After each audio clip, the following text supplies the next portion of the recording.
nationale Conakry-Bessia ont noté la présence d'un détachement des forces armées guinéennes, les corps constitués, ainsi que la présence des officiers supérieurs de l'armée nationale, les présidents des institutions républicaines, les membres du gouvernement et le cabinet du président de la République. La présence du président Alpha Condé à ces travaux de la francophonie a permis de préciser la position guinéenne sur l'ensemble des préoccupations du moment. Peu avant de quitter l'aéroport international Conakry-Bessia, le chef de l'État s'est prêté à nos questions. Vous rentrez du 14e sommet de la francophonie à Kinshasa. Que peut-on retenir, monsieur le président? La francophonie a été un grand succès parce que le président Hollande a soutenu sur 4 points. La coopération, la solidarité et le respect de la démocratie. Et surtout que désormais la France considère les pays africains comme des partenaires. Donc je pense que ça a été très bon sommet. Et ça permet aussi de prendre contact avec beaucoup de chefs d'État et de faire des échanges pour renforcer nos relations avec les pays africains. Monsieur le Président, vous avez annoncé l'ouverture très prochaine d'une ambassade à Kinshasa. Pour quelle raison? Mais parce qu'à Kinshasa, on a un accord de réciprocité avec le Congo-Kinshasa. Nous, le Congo gère l'ambassade ici. Nous avons là-bas une résidence, nous avons une chancellerie, donc le bureau est aussi une résidence. Et il y a beaucoup de Guinéens au Congo-Kinshasa. Donc c'est normal que nous avons une ambassade, d'autant plus que ça ne va pas nous coûter grand-chose. La dernière question, monsieur le Président, vous avez fait une escale à Niamey pour encourager le Sud national. On peut retenir le message? Oui, mais parce que je voulais dire que, puisque j'ai vu que le Niger a décidé de rendre le stade gratuit, et donc pour que la population soit le plus énorme, il fallait que j'aille là-bas aussi pour leur montrer que tout le peuple de Guinée sera à la télévision pour les regarder, et que tout le monde compte sur eux, et que nous espérons qu'ils vont gagner. Merci, Excellence. Après cet entretien, le président de la République, professeur Alpha Condé, a pris le chemin du palais Sékou Touré.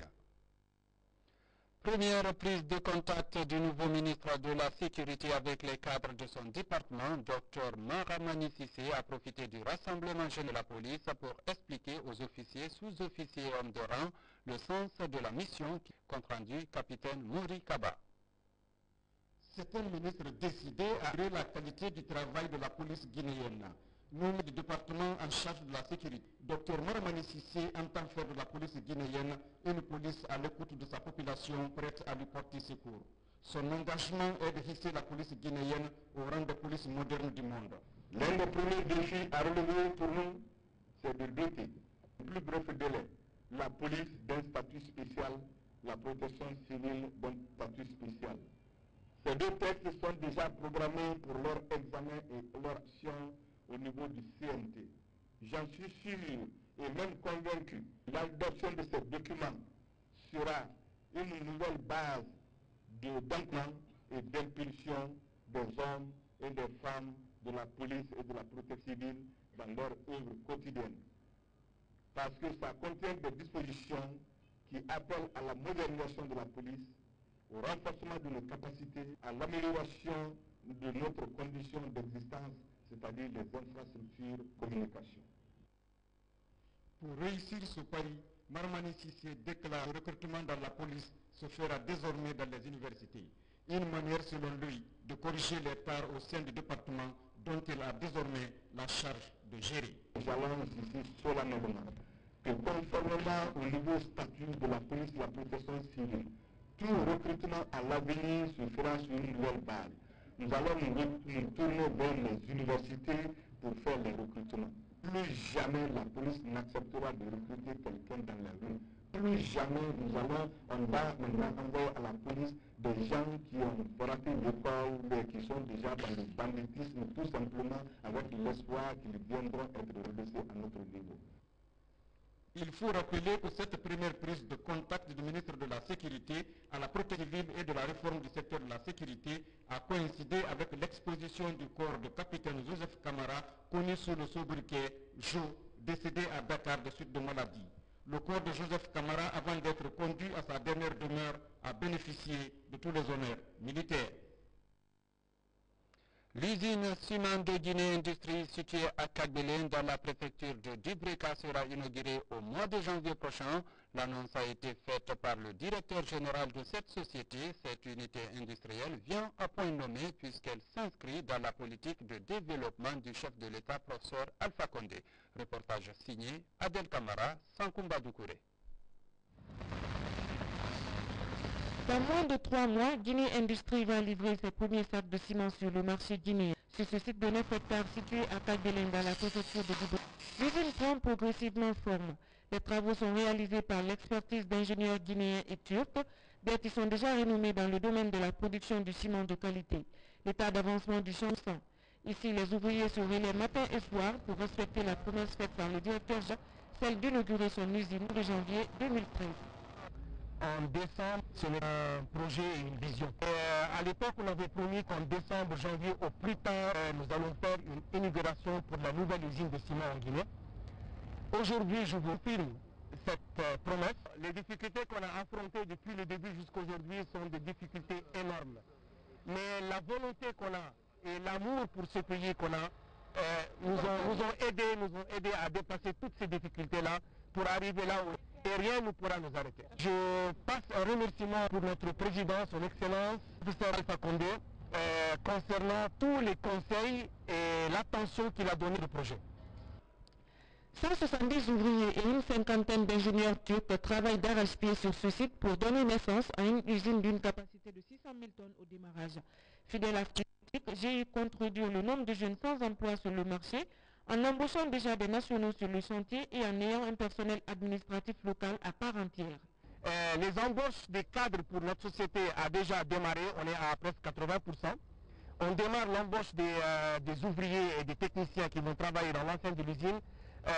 Dans les 2 semaines qui suivent, tous les cadres, les 80 pour 4 qui vont travailler dans le secteur de vente, de distribution, de tout ce qui se passe hors de la production, c'est des Guinéens.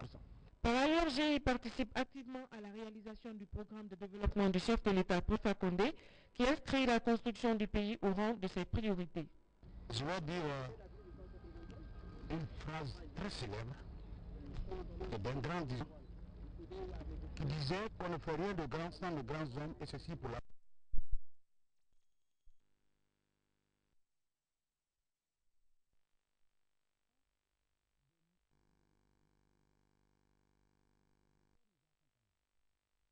conviction de nos projets quand le professeur nous a accompagnés. Et pour revenir à ce dicton qui est très historique, en disant qu'on ne fait rien de grand sans de grands hommes, et ce grand homme, c'est le professeur Alpha Condé. Là, il a parlé du multipartisme, il a renforcé parce qu'il vient de l'opposition, il a parlé qu'il n'y a pas de tabou, il n'y a pas de monopole dans le commerce, dans l'industrie, et vous voyez aujourd'hui. Donc, nous on a voulu faire une usine de ciment, nous avons décidé, mais le professeur a entériné, il a accompagné, nous a protégés. Produire du ciment de qualité, accessible et à moindre coût pour les populations guinéennes, c'est le défi que GIE compte relever à travers son usine. Tout un challenge. Cette année, la journée internationale des personnes âgées a été célébrée en différé dans notre pays. L'occasion a été mise à profit par le département des affaires sociales pour lancer un appel aux partenaires au développement et aux populations pour appuyer les efforts du gouvernement pour le bien-être de cette couche vulnérable. Le point avec Mouré.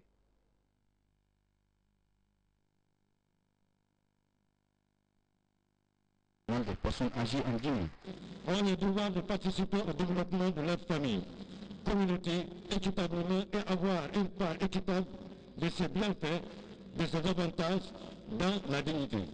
L'instauration d'une société pour tous les gens suppose que les personnes âgées aient la possibilité de continuer à participer à la vie de la société. Le thème de cette est longévité, construire l'avenir.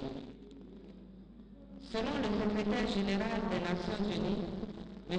Ban Ki-moon, le vieillissement rapide de la population, l'augmentation régulière de la longévité de l'être humain dans le monde figure parmi les plus grandes mutations sociales, émises et politiques de notre époque. Les défis à relever restent nombreux surmontés que par la participation active de chacun et de tous. C'est pourquoi je lance un puissant appel à l'ensemble des partenaires bi et multilatéraux pour une synergie d'action en faveur de cette couche sociale de plus en plus croissante de notre société.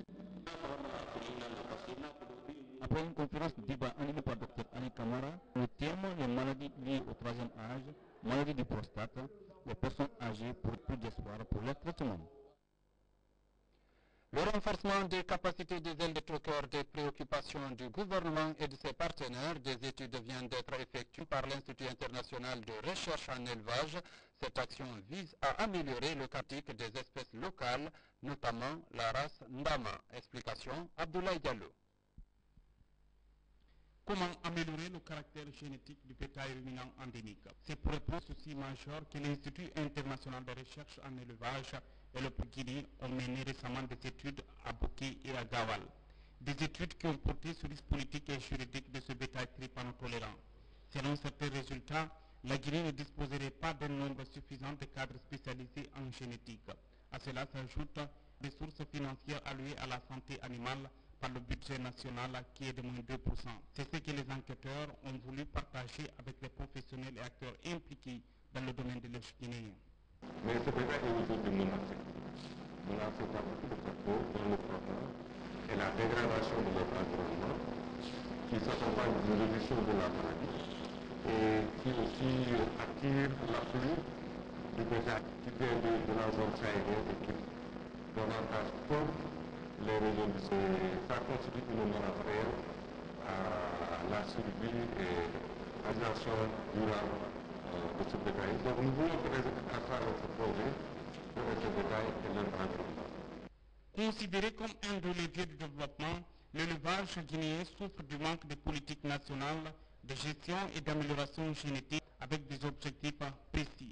À travers cette rencontre des institutions, les pétants comptent donner une nouvelle orientation au secteur de l'élevage pour qu'il générateur de Nous devons passer d'un élevage contemplatif à un élevage réellement intégré au tissu économique de notre pays.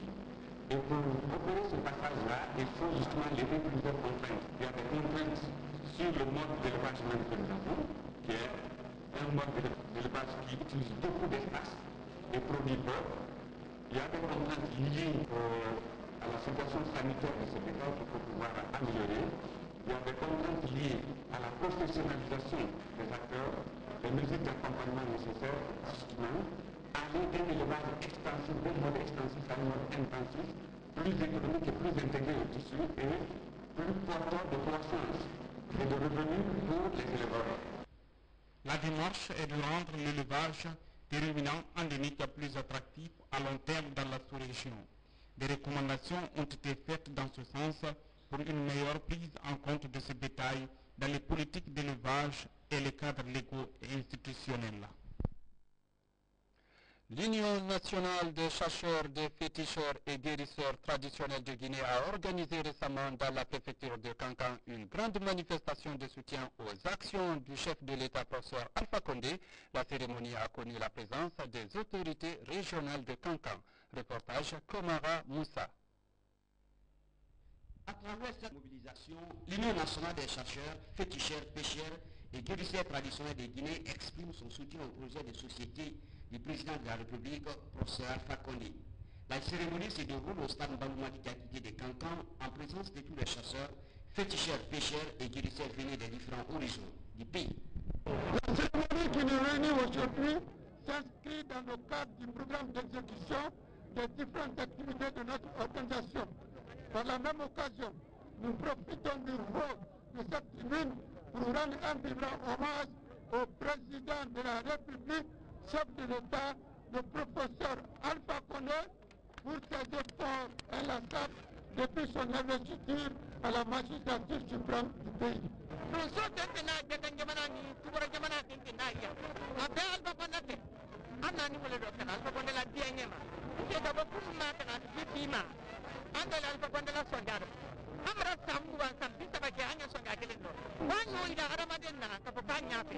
Le point d'achèvement de l'initiative PPT, la suppression de l'impôt de capitation, la gratuité de la césarienne, la réalisation des projets de Caleta, l'électrification des rues de l'intérieur du pays par l'État sont entre autres actions du gouvernement qui lui donnent de l'espoir. Elle réitère sa fidélité aux idées du chef de l'État, une volonté qui donne satisfaction aux autorités locales. Aujourd'hui, les chasseurs sont devant nous, responsables du FDG et cadres de la préfecture et de la région de Kaka. Ils sont là pour manifester leur joie, leur contentement pour la réussite du professeur Alpha Condé dans ses actions. Vraiment, nous sommes prêts de le voir comme ça aujourd'hui.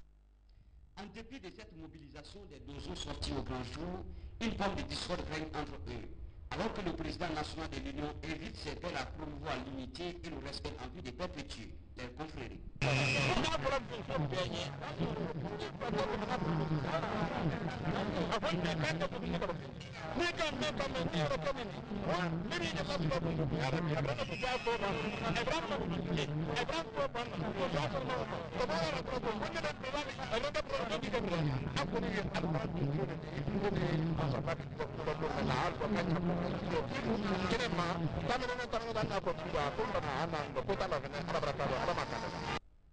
Selon eux, l'absence de l'État à leur côté, l'implication des autorités dans leurs querelles internes et l'accusation de leur président dans les manifestations publiques les inquiètent.